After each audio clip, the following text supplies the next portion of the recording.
3장입니다. 성부, 성자, 성령. 3장 찬양하겠습니다. 성부, 성자와 성령 찬송과 영광 돌려 보내세. 대처로 지금까지 또 영원 무궁토록 성삼위께 영광 영광.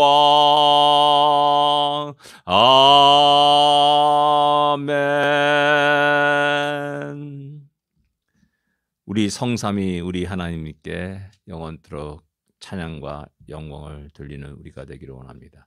160장입니다. 무덤에 머물러 160장입니다.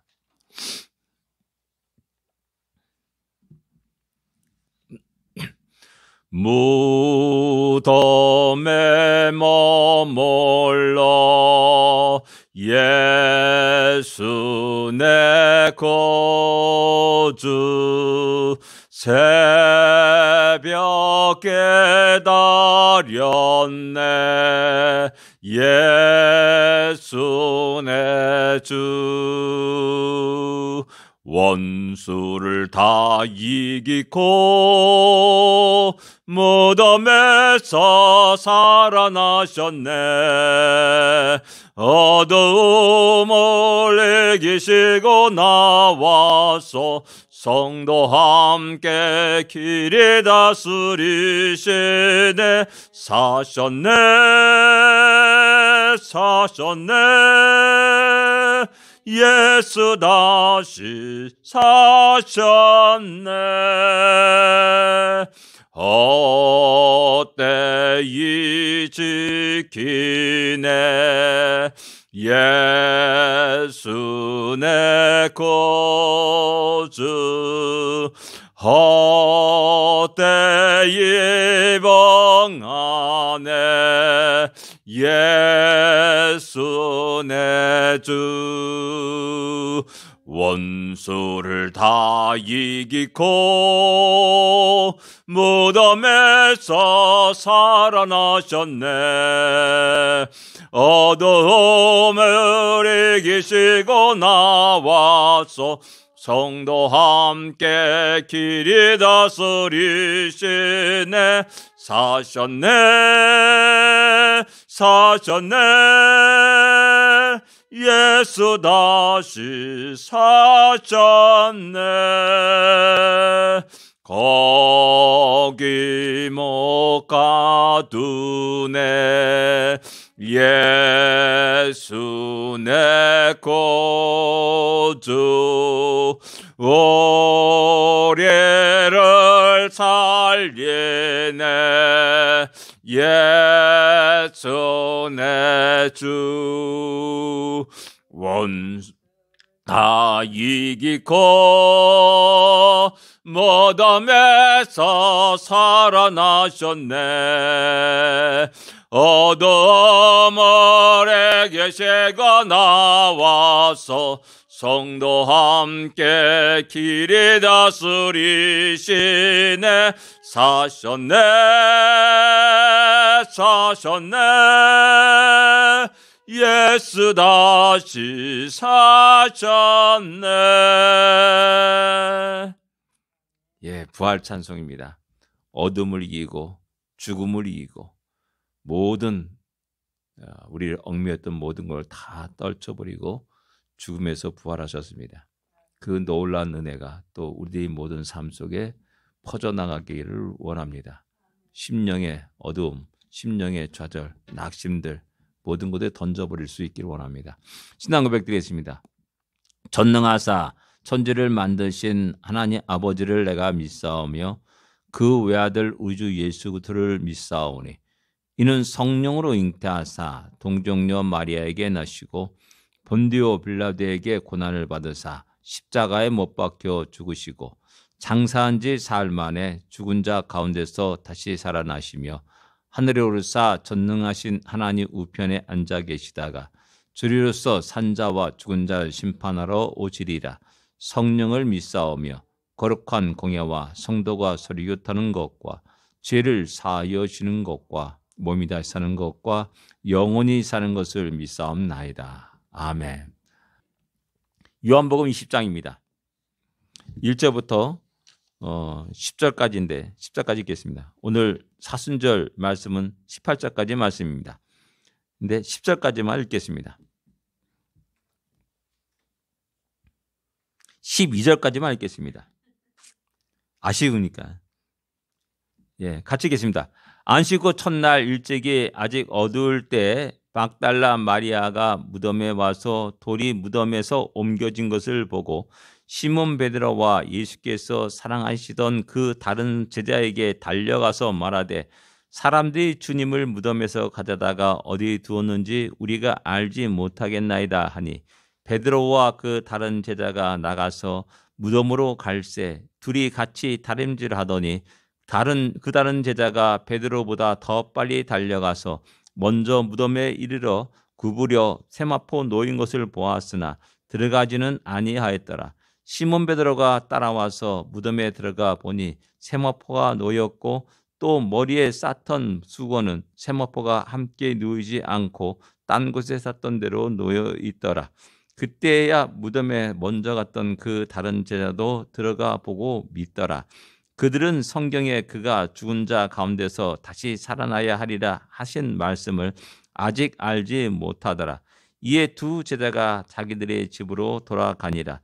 마리아는 무덤 밖에 서서 울고 있더니 울면서 부풀여 무덤 안을 들여다보니 흰옷 입은 두 천사가 예수의 시체에 누웠던 곳에 하나는 머리편에 하나는 발편에 앉았더라. 아멘.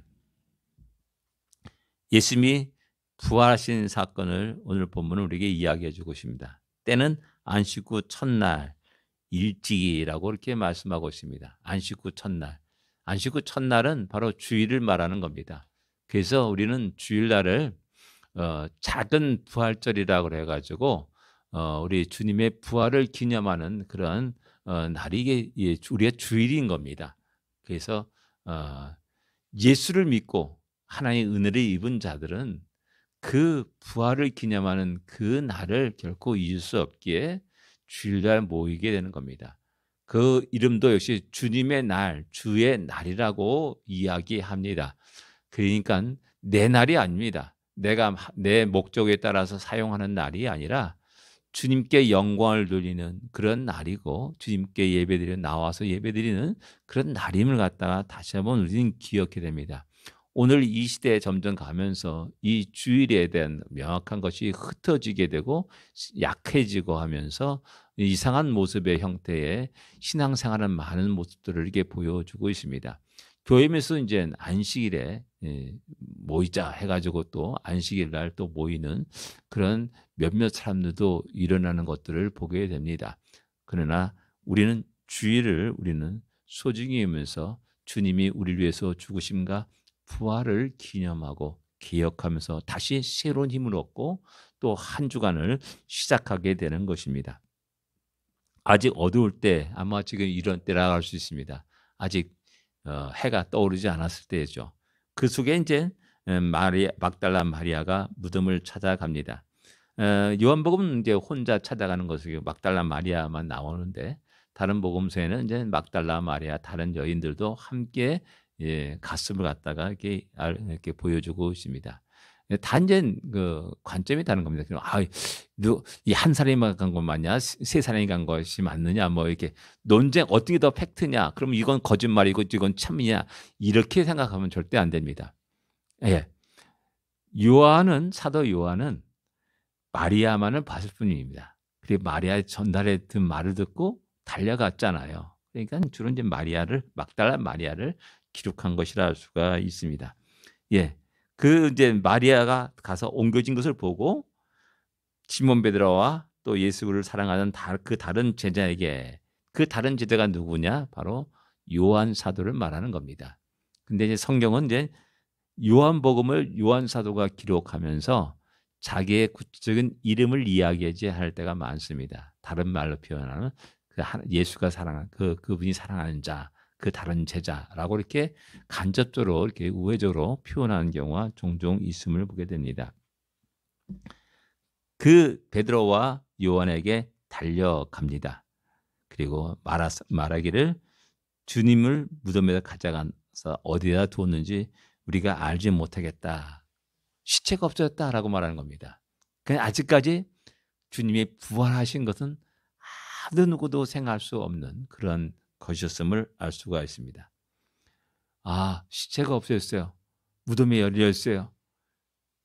이 뭐 앞뒤 황망한 겁니다. 앞뒤 가릴 거 없이 막달라 마리아가 여인의 몸으로 다시 그 어두운 새벽길을 막 달리는 장면이 여기에 이제 2절에 나오고 있는 겁니다. 그려질 수가 있는 겁니다. 그만큼 우리 주님을 사랑했고 또 그만큼 또 이 상황이 너무나 당황스럽고 그래서 달려가서 베드로와 요한에게 이 사실을 알리는 모습이 2절에 나오고 있고요. 또 그 소식을 듣고 또 역시 마찬가지로 베드로와 다른 제자 요한이 또 달려갑니다. 돌 무덤을 향해서 달려간다. 4절에 둘이 같이 다름질하더니 아, 누가 더 빨랐을까요? 예, 사도 요한이 더 빨랐습니다. 더 빨리 달려갔다라고 말하는 두 사람이 막 달려가는 이게 어떻게 된 거냐? 이게 그냥 이 어떻게 우리가 너무나 약간 그 당황스럽고 황망스러울 때 그리고 예, 뭐 군인들이 그렇지 않습니까? 어떤 전쟁 때 펑 터지면 뭐 그냥 삽시간에 달려가고 치들어간 자기 힘의 그 몇 배의 능력을 발휘하면서 달려간다라고 이렇게 얘기합니다. 아마 그런 마음으로 둘이 서로 막 치달아 달려갔습니다. 사도 요한이 먼저 달려가서 감히 무덤에 들어가지 못하고 밖에서 이렇게 보니까 진짜 보니까는 세마포가 있고 또 이렇게 잘 놓여져 있는 것을 이렇게 확인하게 됩니다. 그리고 이제 시몬 베드로가 달려와서 턱구니 야 들어가는 겁니다. 시몬 베드로가 약간 좀 용감했던 것 같아요. 그냥 앞뒤에 가지 않고 그냥 일단 저질러 보는 스타일 같은 느낌이 듭니다. 그냥 들어가 보는 겁니다. 진짜 들어가 보니까는 그렇게 세마포가 놓여져 있다. 머리에 썼던 수건도 이렇게 놓여져 있다. 이렇게 놓여 있더라라고 이렇게 7절에 증거하고 있습니다. 그리고 그때서야 이제 사도 요한도 이제 슬그머니 한 발짝 들여가지고 이렇게 저렇게 좌우를 들어보면서 그 상황을 지켜보았습니다. 근데 8절에 뭐라고 하냐면 그때서야 무덤에 먼저 갔던 다른 제자도 들어가 보고 믿더라라고 말씀하고 있습니다. 여기서 믿더라는 그 의미는 무슨 의미겠냐는 겁니다. 막달라 마리아가 전한 그 내용이 야 이게 그런 일이 그런 일이 있을 수 있느냐라고 의심했고 또 그러나 또 달려가서 확인해 보니까는 그대로 막달라 마리아의 말이 맞는구나라는 것을 인정하고 받아들이는 겁니다. 이 믿음이라는 이 단어는 바로 그것을 그대로 인정하고 받아들이는 그것이 믿음입니다. 그리고 나서 그 사건을 신뢰하고 의지하는 겁니다. 이게 믿음의 3단계라고 할 수가 있습니다. 근데 아직 이것은 이제 받아들인 게 아닙니다. 왜? 9절에 그가 성경의 죽은 자 가운데서 다시 살아나야 하신 말씀을 아직 알지 못하더라라는 것을 볼 때 아직 그 여인의 말은 인정하고 받아들이지만은 아직 주님이 부활하셨다는 말씀은 생각은 까맣게 잊어버리는 겁니다. 그런 속에서 여전히 알지 못하기 때문에 여전히 어둠 속에서 여전히 두려움과 걱정 속에 살아갈 수밖에 없는 인생들을 바라보게 되는 겁니다. 여전히 좌절과 절망과 걱정과 근심에 휩싸여 살아가는 인생들을 보는 겁니다.